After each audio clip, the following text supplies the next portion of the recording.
Morning students.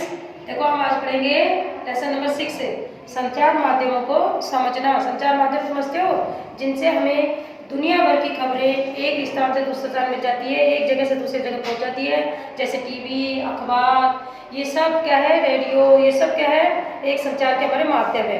Television पर आपने अपना पसंदीदा प्रोग्राम कौन सा है, रेडियो पर आपको क्या गाना सुनना है, प्राय कौन से अखबार या पत्रिकाएं पढ़ते हैं, क्या आप इंटरनेट पर सफरिंग करते हैं, आपको उससे सबसे उपयोगी क्या लगता है, क्या आप उस एक शब्द को जानते हैं जो प्राय सामूहिक रूप से रेडियो, टीवी, अखबार, इंटरनेट और संचार के अन्य साधनों के लिए प्रयोग में लाया जाता है।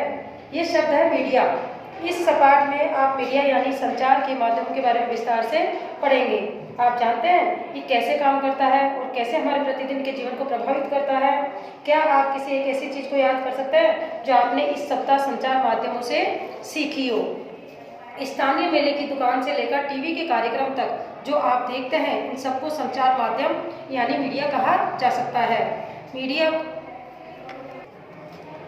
इन सबको संचार माध्यम यानी मीडिया कहा जा सकता है। मीडिया अंग्रेजी के मीडियम शब्द का बहुवचन है और इसका तात्पर्य उन विभिन्न तरीकों से है जिनके द्वारा हम समाज में विचारों का आदान प्रदान करते हैं। मीडियम का अर्थ है माध्यम, हमारे और दूसरों के माध्यम से जो चीज़ होती है, क्योंकि मीडिया का संदर्भ संचार माध्यमों से है, इसलिए हर चीज़ जैसे फोन पर बात करने से लेकर टीवी पर शाम के समाचार सुनने तक मीडिया कहा जाता है। टीवी, रेडियो और अखबार समाचार माध्यमों के ऐसे रूप जिनसे पहुंचे लाखों लोगों तक और देश विदेश के जनसमूह तक, इसीलिए इन्हें जनसंचार माध्यम या माध्यम मास मीडिया कहा जाता है। संचार माध्यम और तकनीकी आपके लिए संभवतः संचार माध्यमों के बिना अपने जीवन की कल्पना करना भी कठिन होगा, लेकिन केबल टीवी और इंटरनेट के विस्तृत उपयोग हाल ही में शुरू हुए हैं। इन्हें प्रचलन में आए अभी 20 वर्ष भी नहीं हुए हैं। जनसंचार माध्यमों के लिए प्रयोग में आने वाले प्रौद्योगिकी निरंतर बदलती रहती है। अखबार, टेलीविजन और रेडियो लाखों लोगों तक पहुंच सकते हैं क्योंकि उनमें एक विशिष्ट प्रकार की तकनीकी का उपयोग किया जाता है। हम अखबारों और पत्रिकाओं की छपे हुए माध्यम के रूप में और टीवी तथा रेडियो की इलेक्ट्रॉनिक माध्यम के रूप में भी चर्चा करते हैं। आपके विचार में समाचार पत्रों को छपे हुए माध्यम क्यों कहा जाता है? आगे पढ़ने पर आपको पता चलेगा कि ये नाम संचार माध्यमों द्वारा प्रयोग में लाई जा सकती तकनीकी से संबंधित है। नीचे दिए गए चित्रों में आपको पता लगेगा कि पिछले सालों में जनसंचार माध्यम के इस्तेमाल में लाई जा रही है तकनीक किस प्रकार बदली है और आज भी बदलती जा रही है। तकनीक तथा मशीनों को बदलकर अत्याधुनिक बनाने में संचार माध्यमों को अधिक लोगों तक पहुंचने में मदद मिलती है। इससे ध्वनि और चित्रों की गुणवत्ता में सुधार आता है, लेकिन तकनीक इससे भी अधिक कुछ करती है। यह हमारे जीवन के बारे में सोचने के ढंग में परिवर्तन लाती है। उदाहरण के लिए आज हमारे लिए टेलीविजन के लिए बिना जीवन की कल्पना करना भी कठिन है। टेलीविजन के कारण हम अपने आप को विश्व समाज का एक सदस्य समझने लग रहे हैं, क्योंकि टीवी एक ऐसा चीज़ है जिससे हमें विदेशों की चीज़ आंखों देखने को समझने को मिलती है। इसलिए हम इसका अपने विश्व समाज का एक सदस्य ही मानते हैं। टेलीविजन में प्रदर्शित चित्र सैटेलाइट और केबल के विस्तृत जाल के माध्यम से अत्यंत सुदूर क्षेत्रों तक पहुँचाए जाते हैं। इसके कारण हम संसार के अन्य भागों के समाचार और मनोरंजक कार्यक्रम देख पाते हैं। आप टीवी पर जो कार्टून देखते हैं वे अधिकांश जापान या संयुक्त राज्य अमेरिका के होते हैं। अब हम चेन्नई या जम्मू में बैठकर अमेरिका फ्लोरिडा के समुद्री तूफान की छवियों को देख सकते हैं। टेलीविजन ने दुनिया को बहुत पास ला दिया है। संचार माध्यम और ढंग जनसंचार द्वारा उपयोग में लाई जाने वाली विभिन्न तकनीकी अत्यंत खर्चीली है। जरा टीवी स्टूडियो के बारे में सोचिए, जहां पर समाचार वाचक बैठता है। इसमें लाइटें, कैमरे, ध्वनि रिकॉर्ड करने के यंत्र, संप्रेषण के लिए सैटेलाइट आदि, इन सभी का मूल्य बहुत ही अधिक होता है। समाचार के स्टूडियो में केवल समाचार वाचक को ही वेतन नहीं दिया जाता। समाचार के स्टूडियो में केवल समाचार वाचक को ही वेतन नहीं दिया जाता, बल्कि और बहुत सारे लोग हैं जो प्रसारण में सहायक होते हैं। इसमें वे लोग सम्मिलित हैं जो कैमरे व प्रकाश की व्यवस्था करते हैं। जैसा कि आपने कभी पढ़ा है कि जनसंचार माध्यम निरंतर बदलते रहते हैं, इसीलिए नवीनतम तकनीक जुटाने पर भी बहुत धन व्यय होता है। इन खर्चों के कारण जन संचार माध्यमों को अपना काम करने के लिए बहुत अधिक धन की आवश्यकता होती है। परिणामतः अधिकांश टीवी चैनल और समाचार पत्र किसी बड़े व्यापारिक प्रचार का भाग होते हैं। जन संचार माध्यम लगातार धन कमाने के लिए विभिन्न तरीकों के बारे में सोचते रहते हैं। एक तरीका जिसके द्वारा जन संचार माध्यम हम धन अर्जित करते हैं विभिन्न वस्तुओं के विज्ञापन का है, जैसे कारें, चॉकलेट, कपड़े, मोबाइल फोन आदि। आपने ध्यान दिया होगा कि अपने प्रिय टेलीविजन कार्यक्रम को देखते हुए आपको ऐसे अनेक विज्ञापन देखने पड़ते हैं। टेलीविजन पर क्रिकेट का मैच देखते हुए भी 1 ओवर के बाद बार बार विज्ञापन दिखाए जाते हैं। इन तरह के प्राय बार बार आप उन्हीं छवियों को देखते हैं, जैसे कि आपने आगे के अध्याय में पढ़ेंगे। विज्ञापनों की बार बार आवृत्ति इस आशा से की जाती है कि आप बाहर जाकर विज्ञापित वस्तुएं खरीदेंगे। जिस तरह देखो, जब पेपर में, इसमें सब में, टीवी में जो भी विज्ञापन आते हैं, क्योंकि हमारे समाचार वाचक का ही खर्चा नहीं होता, टीवी पर बहुत सारे लोग, कैमरामैन है, लाइट है, इन सबको भी खर्चा करना पड़ता है। तो जो विज्ञापन के द्वारा जो कमाया जाता है धन, उसी से होता है। और ये विज्ञापन क्यों देखे जाता है? जब हम विज्ञापन देखें तो उसी की तरह की चीजें हम बाहर जाकर उसमें खरीद सकें। संचार माध्यम और लोकतंत्र में देश और संचार के बारे में समाचार देने और उनमें होने वाली घटनाओं पर चर्चा करने में संचार माध्यमों की भूमिका अत्यंत ही महत्वपूर्ण है। उदाहरण के लिए, संचार माध्यमों से नागरिक जान सकते हैं कि सरकार किस प्रकार काम कर रही है। यदि लोग चाहें तो इन समाचारों के आधार पर कार्रवाई भी कर सकते हैं। ऐसा भी संबंधित मंत्री को पत्र लिखकर, सार्वजनिक विरोध आयोजित करके, हस्ताक्षर अभियान आदि चलाकर सरकार से पुनः उसके कार्यक्रम पर विचार करने का आग्रह करके कर सकते हैं। जानकारी देने के संबंध में संचार माध्यम की महत्वपूर्ण भूमिका को देखते हुए यह आवश्यक है कि जानकारी संतुलित होनी चाहिए। आइए अगले पृष्ठ पर दिए गए एक ही समाचार के 2 भिन्न रूपों को पढ़कर समझें कि संतुलित संचार माध्यम का क्या तात्पर्य है। देखो, 2 विज्ञापन है, एक ही पेपर के अंदर 2 विज्ञापन आते हैं। एक तो प्रदूषण फैलाने वाले कारखानों पे वज्रपात, और दूसरा विरोधियों द्वारा चक्का जाम यातायात रुका। पहला है, कारखानों के मालिकों और मजदूरों के हिंसात्मक विरोध ने आज शहर की गतिविधियों को रोककर रख दिया है। सड़कों पर वाहनों के विशाल जाम लगने के कारण लोग समय से अपने काम पर नहीं पहुंच सके हैं। कारखाना मालिक और मजदूर सरकार के प्रदूषण फैलाने वाली इकाइयों को बंद करने के लिए निर्णय का विरोध कर रहे हैं।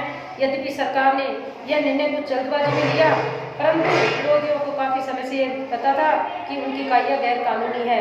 इन इकाइयों को बंद होने से शहर में प्रदूषण का स्तर काफी कम हो जाएगा। शहर के गणमान्य नागरिक श्री जैन ने कहा, हमारा शहर भारत के नए व्यावसायिक केंद्र के रूप में स्थापित होता जा रहा है। इसके साथ साथ यह भी आवश्यक है कि शहर साफ और हरा भरा रहे।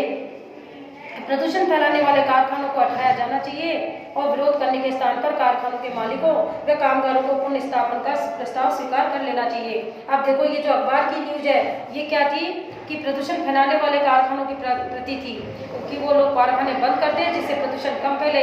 तो ये सभी लोगों को इसकी सूचना पहुंची। और दूसरा क्या था कि कारखानों के बंद होने पर घोर अशांति। इधर तो कारखानों को बंद करने के लिए किया गया और इधर दूसरी न्यूज जो कारखाना बंद होते तो उन कारखानों के मालिकों ने इसकी क्या घोर अशांति फैलाई। शहर के एक आवासीय क्षेत्र में 1 लाख कारखानों का बंद होना एक गंभीर समस्या का रूप ले सकता है। सोमवार को हजारों कारखाना मालिक ने व कामगार कारखाना बंदी पर अपना कड़ा विरोध जताने के लिए सड़कों पर उतर आए। उन्होंने कहा, इससे उनकी रोजी रोटी छिन जाएगी।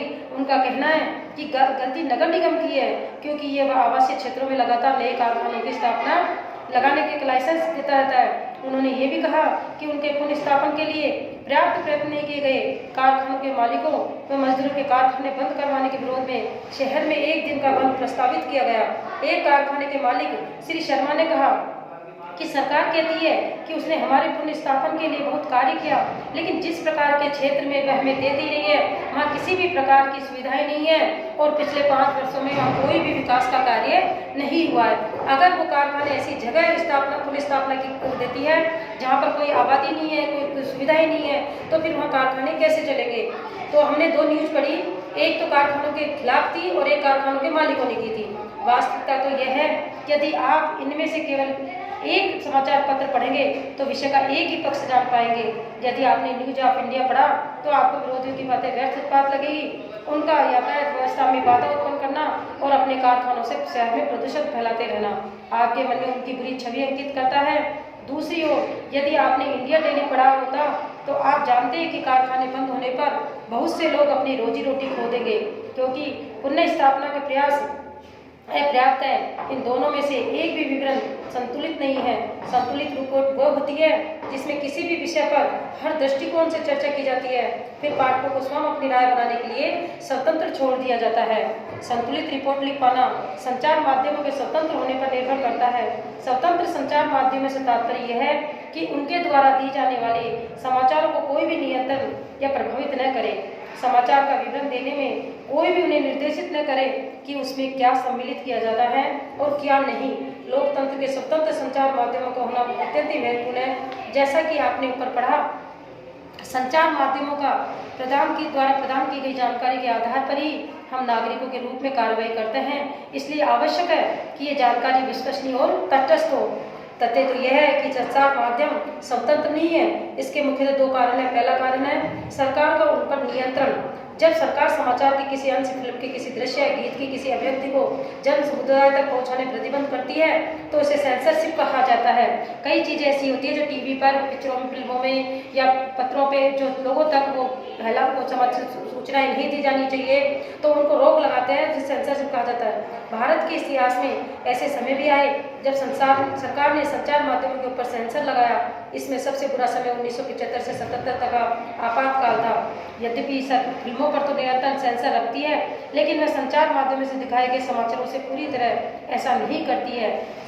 सरकार द्वारा सेंसरशिप न होने पर आजकल अधिकांश समाचार पत्र संतुलित विवरण देने में असफल रहते हैं। इसके कारण बहुत जटिल है। संचार माध्यमों के विषय में शोध करने वाले लोगों का कहना है कि ऐसा इसलिए है क्योंकि संचार माध्यमों पर व्यापारिक प्रतिष्ठानों का नियंत्रण है। कई बार किसी विवरण के एक पक्ष पर ही ध्यान केंद्रित कराना उनके हित में होता है। संचार माध्यमों द्वारा निरंतर धन की आवश्यकता है और उनके लिए विज्ञापनों पर निर्भरता के कारण भी उन लोगों के विरोध में लिखना कठिन हो जाता है जो विज्ञापन देते हैं। इसीलिए व्यापार से गहन जुड़ाव होने के कारण अब संचार माध्यम को स्वतंत्र नहीं समझा जाता है। इसके अतिरिक्त संचार माध्यम किसी मुद्दे के खास पक्ष पर इसलिए भी ध्यान केंद्रित करते हैं क्योंकि उसे विश्वास है कि इससे विवरण रुचिकर हो जाएगा। इसी तरह यदि वे किसी विषय पर जन समर्थन बढ़ाना चाहते हैं तो भी इस मुद्दे के एक पक्ष पर ही ध्यान केंद्रित रहता है। देखो टीवी हमारे साथ क्या करता है और हम टीवी के साथ क्या कर सकते हैं। बहुत से घरों में अधिकांश समय टीवी चलता ही रहता है। हमारे चारों ओर की दुनिया के बारे में हमारे बहुत से विचार कुछ हम टीवी पर देखते हैं, उसी से बनते हैं। यह दुनिया को देखने वाली खिड़की की तरह है। आपके विचार में यह हम कैसे प्रभावित करता है। टीवी में अनेक प्रकार के कार्यक्रम है। सास भी कभी बहुत ही जैसे पारंपरिक धारावाहिक, खेल कार्यक्रम जैसे कौन बनेगा करोड़पति, वास्तविक जीवन को दर्शाने वाले कार्यक्रम है जैसा बिग बॉस, समाचार पत्र, समाचार, खेल और कार्टून आदि। हर कार्यक्रम के पहले, बीच में और अंत में विज्ञापन होते हैं। कोई भी कार्यक्रम देखते हैं तो उसके बीच में बार बार विज्ञापन आते हैं। क्योंकि टीवी का समय बहुत महंगा होता है, इसलिए केवल वे ही कार्यक्रम दिखाए जाते हैं जो अधिकतम दर्शकों को आकर्षित करते हैं। आपके विचार से कोई ऐसे कौन सा कार्यक्रम हो सकता है, उन चीज़ों के बारे में सोचिए जो टीवी में दिखाई जाती है या नहीं दिखाई जाती। टीवी हमें अमीरों के जीवन के बारे में अधिक दिखाता है या गरीबों के। हमें सोचने की जरूरत है कि टीवी का हम हर प्रभाव पड़ता है। यह दुनिया के बारे में हमारे दृष्टिकोण, हमारे विश्वासों, हमारे दुख और मूल्यों को कैसे बनाता है। हमें समझने की जरूरत है कि हमें संसार का अधूरा दृश्य ही दिखाता है। अपनी पसंद के कार्यक्रमों का आनंद लेते हुए भी हमें नहीं भूलना चाहिए कि टीवी के पर्दे से हटकर भी एक उत्सुकता भरा बड़ा संसार है। दुनिया में ऐसा बहुत कुछ हो रहा है और टीवी पर